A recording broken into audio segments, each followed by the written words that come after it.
What's going on, guys? Welcome to the Gridboards Film and TV podcast, where I enjoy, where, what am I saying? Sorry, I'm really sick. Where I watch movies, TV shows, and sometimes game. Well, in today's episode, I will be doing a new segment called Letterbox Rewatch, since I just started my own Letterboxd account. And from the last time, when I was absent, Marvel Studios just released their Fantastic Four First Steps teaser, and I will be doing a brief history of Fantastic Four in film. So anyway, let's get to Letterboxd Rewatch. And yet that gives you your example.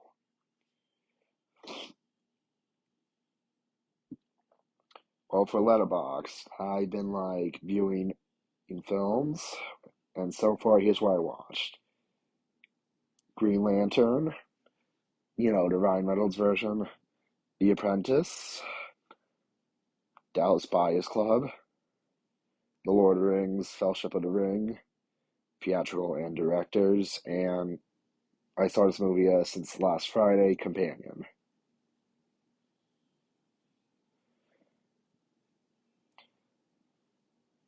For Companion, how I reviewed an amazing kick-ass film that gave Westworld / Notebook vibes. It's my studio made a Notebook.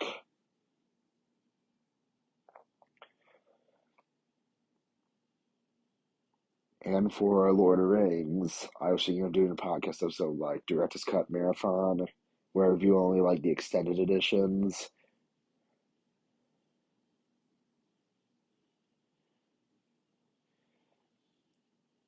But I just watched it anyway. Dallas Buyers Club.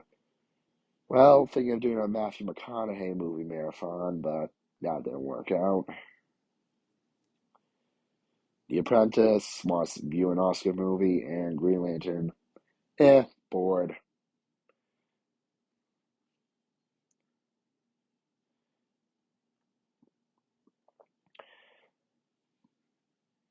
But for the films that I think were good, Companion, I'd say my first good movie of this year. What's with the 94% certified fresh score on Rotten Tomatoes and 98% hot score for Popcorn Meter? Yeah, pretty good.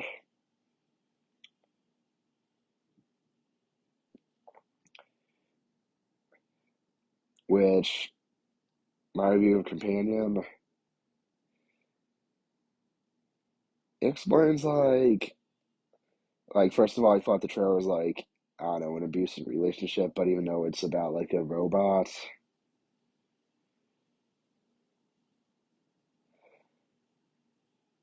And what made it so good was acting, a bit of the horror,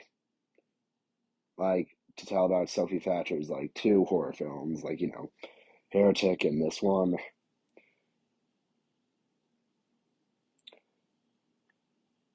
Jack Quaid did excellent. Rupert Friend had a sucky Russian accent.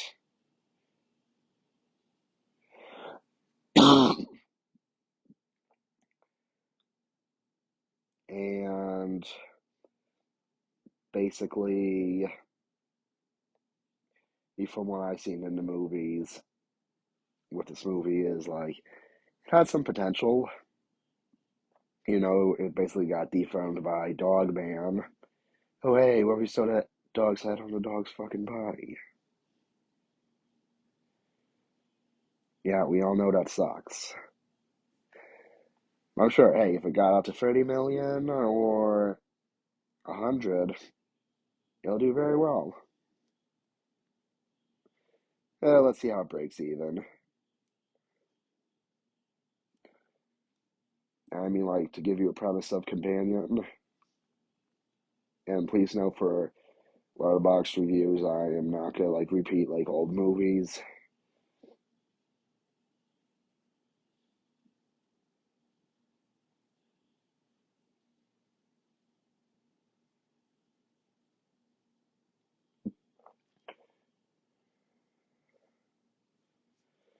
which basically, let's get to the review. A young woman, Iris, recalls meeting her boyfriend Josh for the first time. Later day, traveled to an isolated lake house to meet friends, cat couple Eli and Patrick, and Sergey, Kat's boyfriend, who owns the house. The group settle and eat dinner. The next day, Sergey attempts to rape Iris at the lake, and Kat's suggestion he refuses to stop, and she kills him in self-defense. Blood-soaked and panicked, she returns to explain. Josh uses his command. Iris goes to sleep, powering her down. Iris awakens, tied to a chair. Josh tells her that she is a companion robot. 30 minutes into the movie, who can be controlled by an app, uh, he leaves to talk with Kat while away. Iris breaks free and steals Josh's phone and flees into a nearby forest. She reviews her settings, increasing her intelligence to 40 to 100%. It's revealed that Josh jailbroke her, increasing her aggression level and disabling her ability to do harm. He and Kat play for us to kill Sergey and steal 12 million bucks stashed in a safe. Eli and Patrick were invited for collaboration. Justin Cat insists Patrick's not entitled to money because he doesn't count. Eli and Patrick as a companion as well. Eli takes a gun from Sergey's safe, believing Iris can't be truly shut down while possessing Josh's phone. They search for her in the forest. Patrick admits he's a robot, but loves Eli regardless. They hear Josh's phone buzzing nearby and spot Iris hiding behind a tree. She flees. Eli tackles her and solo down the hill. The gun's knocked off while tumbling. While wrestling for control of it, Iris shoots Eli dead. She returns to the house, attempting to escape in Josh's self-driving car. Josh uses Sergey's term to report stolen. The car stops, locking her in. Josh resets Patrick to be his companion and applies the same jailbreaking mods and commands to him and finally bring Iris back. Iris kicks the car's window to flee on foot and was stopped by police officer Hendricks, played by, what's his name, Mark McKenna. After spying a bloody knife in the car while speaking the car, he questions her. She switches her language to Silent German so he won't understand her. But his companions for as companion robots cannot lie. Patrick appears, beats Hendricks to death, and then disables Iris using Josh's phone. She falls unconscious while fleeing and is brought back to House Cat, triggered by Josh's actions, trusting with her cut of the cash. Josh orders Patrick to stop her. He stops and kills her.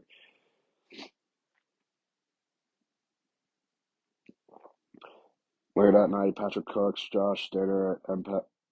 Empathics calls Josh, anxious for the fear of Iris wanting to take it away for adjustments. Iris, restrained at the other end of the table, waits, waits Josh rants about how low he has in life. Iris battles him. He retaliates, decreasing her intelligence to 0%, making her an automation.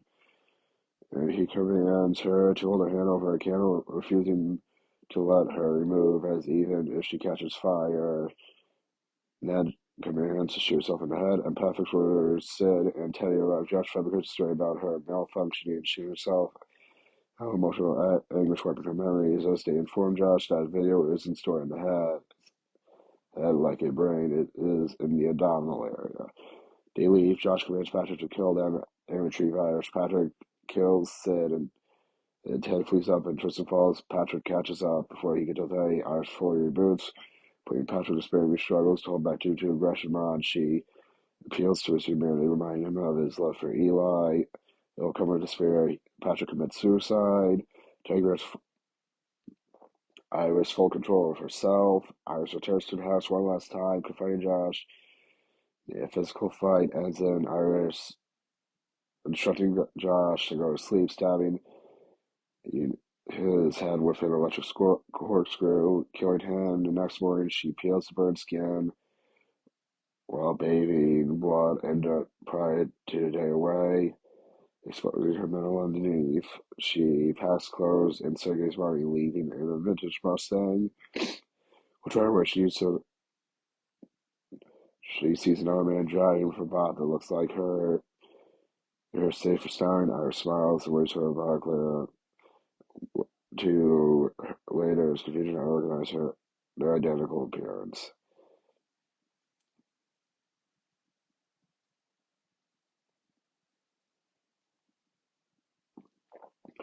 Yeah, sorry about sorry if I'm recording this episode sick.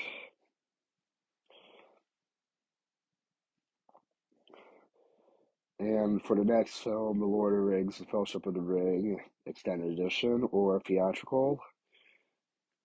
I mean, I'm a big Peter Jackson fan, but still amazing, to be honest. Dallas Buyers Club.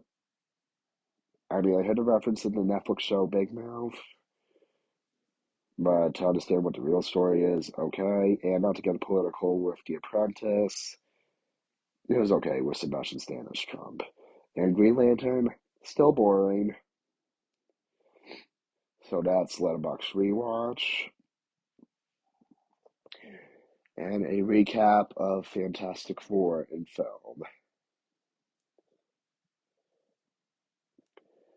In 1994, Roger Corman had the rights to Fantastic Four with like Alex Hyde White, I forget the other actors.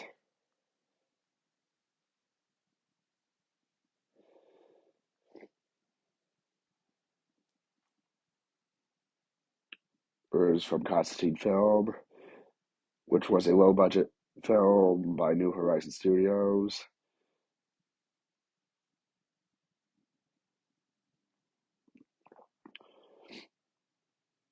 which was pretty much unreleased because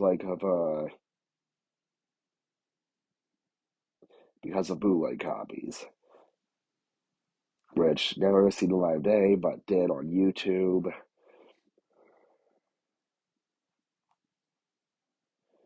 Later on in 2005 to 2007, Tim Story had an idea to like write the Fantastic Four pretty well, which was written by Chris Columbus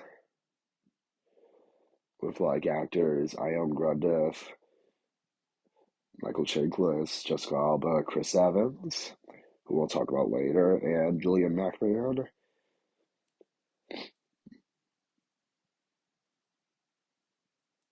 But basically, the film only did like $333 million in the box office.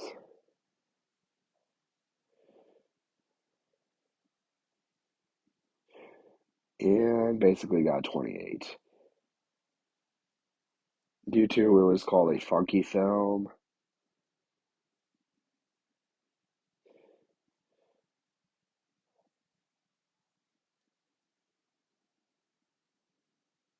and got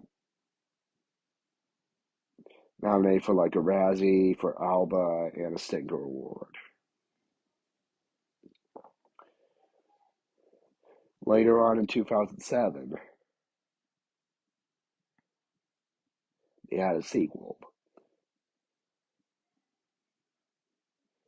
which would involve Silver Surfer, which I would say also failed due to being silly,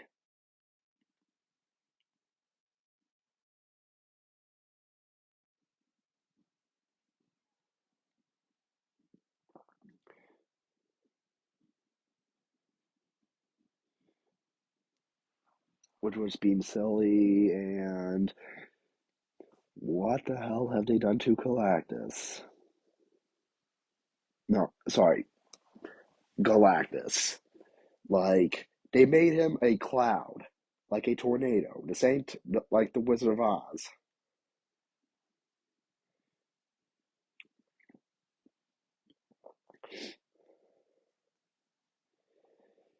But later on, after films were canceled, like the sequel,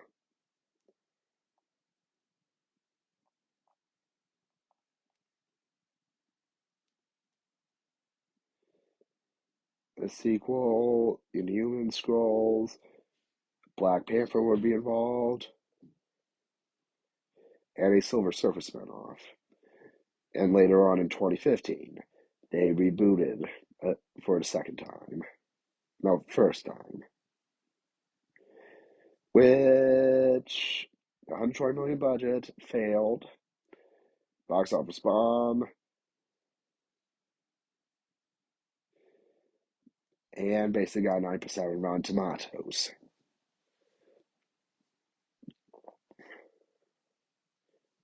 And received like worst director for Josh Trank, who I'm really sorry about, worst picture, which was tied by 50 Shades, and so forth, so forth.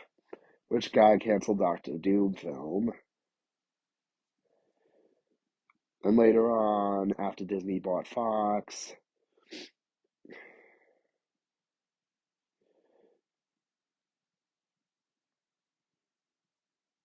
Reed Richards made his MCU debut in Doctor Strange and Multiverse of Madness with as a variant of the Illuminati, portrayed by Jim Halpert himself, John Krasinski, which, here's how the saying goes, a witch killed him off. Elizabeth Olsen, I mean.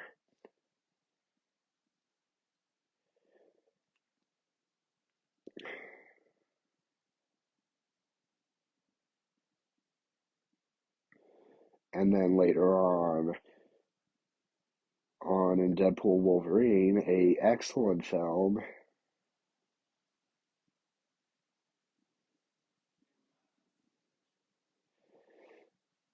um, had the return of Chris Evans as Johnny Storm after being, what's his name? After being Captain America.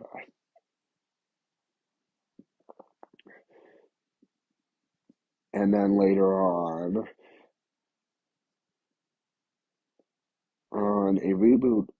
a second reboot happened, which with a new cast, Pedro Pascal, Vanessa Kirby, Joseph Quinn, and cousin himself, Evan Moss Baccarat, and Ralph Thurston as Galactus, and we have a female Silver Surfer.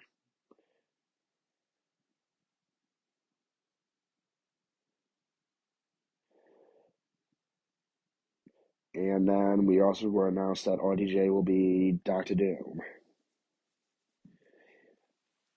So yeah, you're all caught up for the Fantastic Four first steps with a brief history.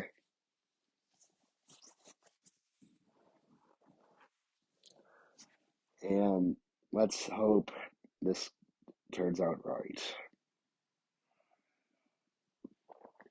So thank you guys for listening, and you can type in a get well note in the comments, and see you there. Bye.